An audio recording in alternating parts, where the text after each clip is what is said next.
Je ne sais pas vous, mais moi, vous m'avez énormément manqué. Bonsoir et bienvenue dans une nouvelle saison de Hightech 221.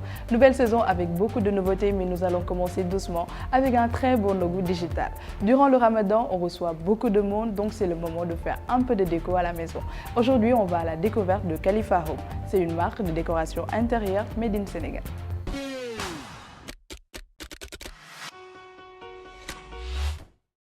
Donc Khalifa, c'est une marque de décoration d'intérieur qui propose des produits qui sont faits main avec des matériaux recyclés et upcyclés. Mon catalogue, il y a principalement des luminaires qui sont faits main, assemblés ici au Sénégal. Et il y a également des articles de décoration, donc des vases, des miroirs, des boîtes de rangement. Et bientôt, je compte lancer un petit peu des oreillers et également des couettes. Alors, sur les réseaux sociaux, le digital nous offre la possibilité d'avoir une boutique virtuelle. Principalement, je fais des stories, je fais également des vidéos pour montrer un petit peu comment je travaille. Parce qu'il faut donner la confiance aux clients pour les produits qu'on propose, qu'ils puissent voir comment c'est fait, est-ce que c'est vraiment du Made in Sénégal, parce que ça aussi c'est important. Donc c'est principalement ça, des stories, des contenus vidéo, de jolies photos également pour mettre en valeur mes produits. Alors je dirais oui, c'est facile dans le sens où on peut proposer vraiment des photos qui sont de très bonne qualité ou des vidéos de très bonne qualité pour montrer le produit. Si le client veut discuter également par rapport à la description du produit, je suis là également pour répondre à ses attentes. Donc oui, je dirais que c'est assez facile de vendre sur Internet.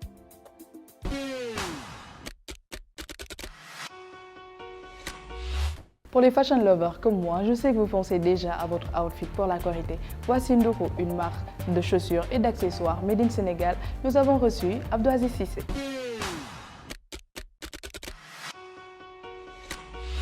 Alors, Ndoko est une marque contemporaine inspirée par le vintage qui évolue aujourd'hui dans la maroquinerie, notamment avec la fabrication de chaussures et d'accessoires.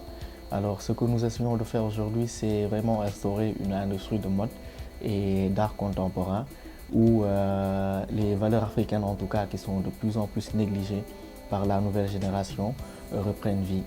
Et du coup, cela se fera notamment par le biais des femmes tanneuses, parce que le concept, c'est vraiment que tout soit fait au Sénégal, 100% made in Sénégal. Donc des matières premières jusqu'au produit fini, par le biais des femmes tanneuses qui fabriqueront le cuir.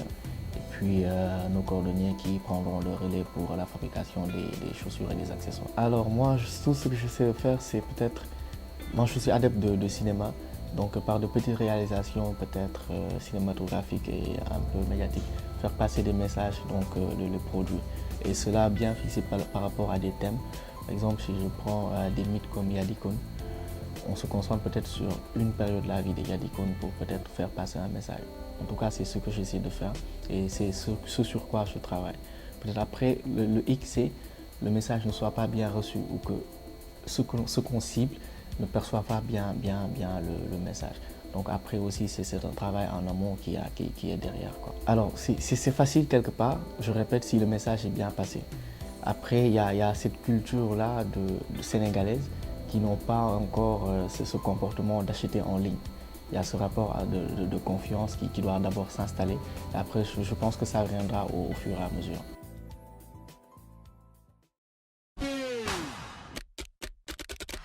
Pendant le jeûne, nous sommes très regardants sur ce qu'on poste, consomme ou même partage sur les réseaux sociaux. Personnellement, j'ai vu TikTok durant tout le mois de Ramadan et ne me demandez surtout pas pourquoi. Mais dites-moi plutôt, est-ce que vous aussi vous changez votre méthode d'utilisation des réseaux durant ce mois béni?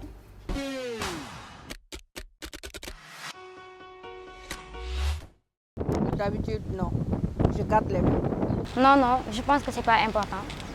Non, je n'ai pas changé parce que j'utilise toujours les mêmes réseaux sociaux, Instagram, YouTube. Vu que même si on dit que le Ramadan c'est un mois de promotion, mais avant ou après le Ramadan, mon profil sur les réseaux sociaux ne change pas, ça reste intact. J'utilise les mêmes réseaux sociaux, Facebook, Instagram et WhatsApp. Y a-t-il un réseau social que vous ne visitez pas durant votre jeûne? J'utilise les mêmes, Instagram, YouTube, Snap et WhatsApp. J'utilise tous les réseaux sociaux. Bien sûr, pendant le mois de Ramadan, je ne vérifie pas les sites d'Instagram. En général, je regarde les séries pendant le soir, après la lecture. Durant le Ramadan, on ne quitte pas les réseaux sociaux. Ce qui change, c'est le contenu que l'on consomme. L'heure est au rappel aux croyants, mais aussi des vidéos et même drôles sur la journée du jeûneur. Quel contenu vous consommez le plus durant le Ramadan? Je peux dire tout. Je consomme rappel, télé-réalité, musique et tout. Non, je ne regarde quasiment pas la télévision. Oui, effectivement, surtout l'Instagram, parce que parfois il y a des images on peut dire sexuelles.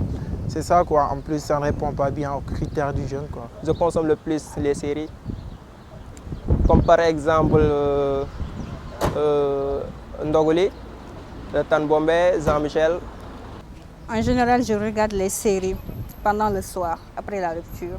Bon, pratiquement, je suis les sourates, voilà, surtout la sourate Ar-Rahman, j'aime bien. L'une des grandes consommations reste les séries sénégalaises disponibles sur YouTube qui accompagnent toute la journée en bonne humeur pour oublier la fatigue du jeûne. Les imams aussi sont les personnages phares des réseaux sociaux durant le mois. Y a-t-il un imam ou oustaz que vous suivez ses contenus sur les réseaux? Bien sûr, je suis le plus souvent l'oustaz Adignas sur Warf TV. Ses contenus me plaisent vraiment et j'y apprends beaucoup de choses. Oui, Irando, je le suis parce que voilà, il est véridique et puis ce qu'il dit a beaucoup d'intérêt. En plus, il enseigne beaucoup surtout sur le côté avec les filles, l'habillement, les prières. Exactement, je suis Oustaz Mor Kébé sur YouTube et même on a un groupe WhatsApp où on envoie ses vidéos, etc. Je le suis le plus souvent. Oui, Oustaz Mourfal. Il est véridique et en plus d'être véridique, il est comique. Et à travers ses paroles, j'apprends beaucoup de choses. Je suis quelqu'un, un certain Rachid, sur YouTube comme sur TikTok, des fois Instagram. Eh bien, j'écoute l'imam, un certain membre, je ne sais pas si c'est un stage, M. Rachid, il fait des vidéos bien, eh bien, je le suis partout. Au Facebook, même sur YouTube. Par excellence, les réseaux sociaux ne sont pas une place religieuse. Toutefois, durant le mois de Ramadan, chacun de nous essaye de l'utiliser de la manière la plus correcte.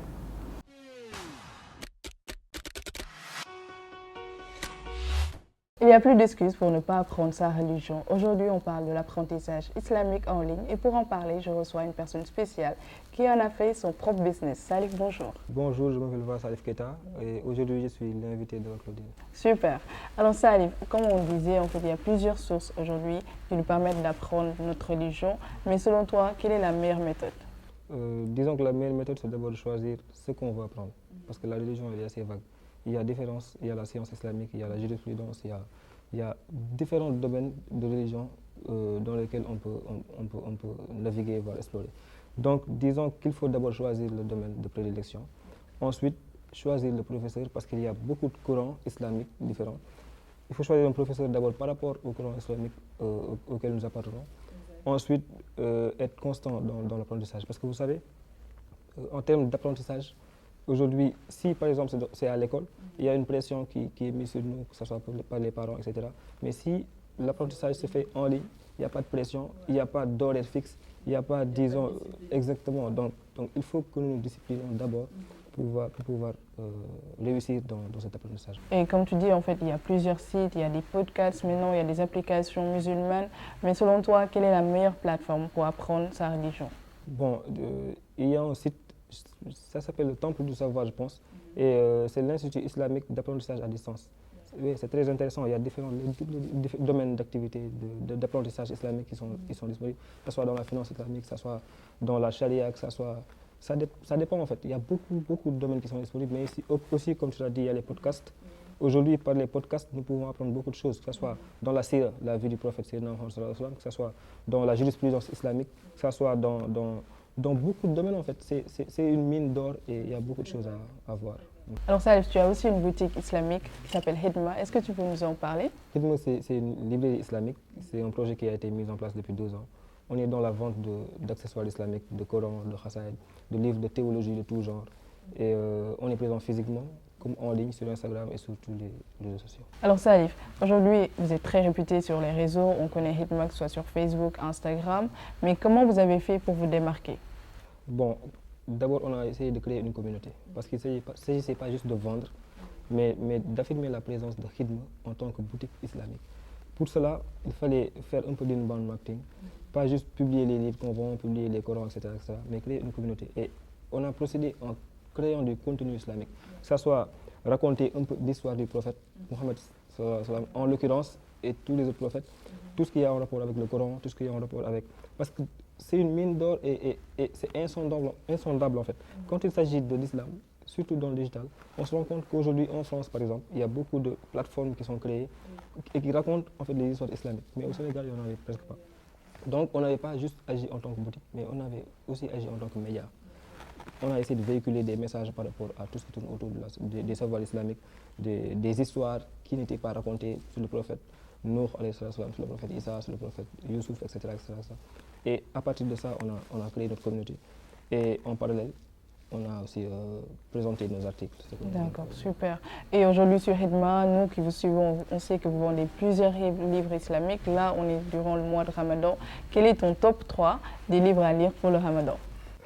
Donc, mon top 3 commence par Les secrets du jeûne de Imam Ghazali. C'est un livre qui, disons, est extrait de Ihya Ulumuddin et qui, disons, parle de l'essence même du jeûne. Parce que le jeûne a un aspect, disons, pas tellement connu, qui est l'aspect spirituel. Et qui ne se base pas seulement sur le fait de ne pas manger et de ne pas boire. Mais il y a derrière une autre chose qui se passe, c'est une relation directe qu'on a avec notre Seigneur à partir de cette pratique-là. Donc disons que ce livre présente le jeûne dans tous ses aspects. De l'essence du jeûne à comment on doit jeûner, aux différents types de jeûnes qui existent. Et je pense que c'est un livre qui devait être lu par tout le monde. Bah, tu l'as bien vendu. Pour la deuxième position, je pense qu'il y a un livre qui m'a marqué. Peut-être parce que je l'ai lu pendant le mois de Ramadan ou peut-être parce que bon, ça devait se passer ainsi. Ça s'appelle Le soufisme au cœur de l'islam. Soufisme au cœur de l'islam, c'est de Cheikh Bentounes. C'est un livre qui parle de la science ésotérique islamique qui est le soufisme et qui a été écrit par, je pense, un Algérien, un Marocain, je ne sais plus. Mais c'est un livre très intéressant et très profond qui peut nous faire savoir comment vivre en tant que musulman. Et en troisième position, il y a mon must-read, mon livre de chevet, c'est Massalikul Jinan de Cheikh Ahmadou Bamba, parce que, disons, c'est un appel universel à vivre l'islam. Parce que l'islam, ce n'est pas quelque chose qu'on doit juste subir, on doit la vivre en parallèle. Et c'est une religion vivante. Donc, Massalikul Jinan, parce que l'islam est partagé en trois branches. Il y a l'iman, la croyance, il y a le fiqh, c'est-à-dire la jurisprudence, etc. Et il y a l'ihsan, c'est-à-dire comment vivre sa religion. Et Massalikul Jinan, c'est un appel à comment vivre la religion islamique. C'est un appel à l'idéal musulman. Comment être idéalement un musulman. Et c'est très, très, très intéressant. Et disons que peut-être que c'est subjectif, mais c'est le livre par excellence du soufisme. Mais merci Salif pour toutes ces informations. On a été très heureux de te recevoir aujourd'hui. Un dernier mot à nos chers téléspectateurs. Jërëjëf, alhamdoulilah. Je souhaite à tout le monde un très bon Ramadan et bonne continuation avec Claudine et son équipe. Merci beaucoup. Quant à nous, on va passer à Tech Tips.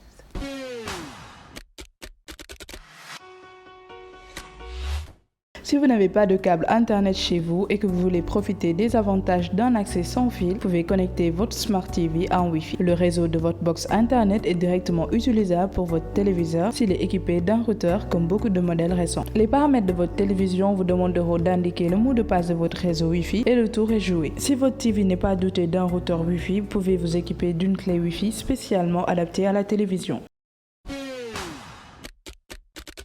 Nous avons tous un livreur, mais celui-là, il nous a bien échappé. C'est un livreur robotique qui va faciliter et surtout révolutionner tout le domaine de la livraison.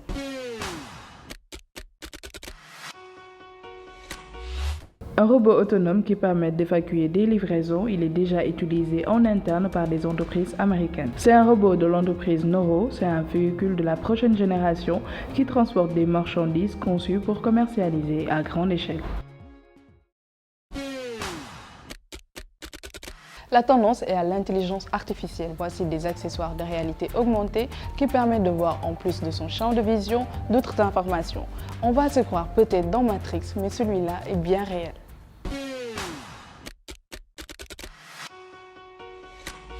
Des lunettes connectées de réalité augmentée, les AirGlass inspirées de Google Glass, les lunettes de peau mises sur la réalité assistée pour reprendre le flambeau et connaître un meilleur sort que le projet Google. Une puce est chargée de faire fonctionner des options telles que la météo, le calendrier, la navigation ou encore plus, la santé. C'est fini pour aujourd'hui, j'espère que le Ndogu digital que je vous ai servi a été délicieux. Maintenant, on va vous laisser déguster un vrai Ndogu à la maison. Quant à moi, je vous dis à dimanche prochain. Bye!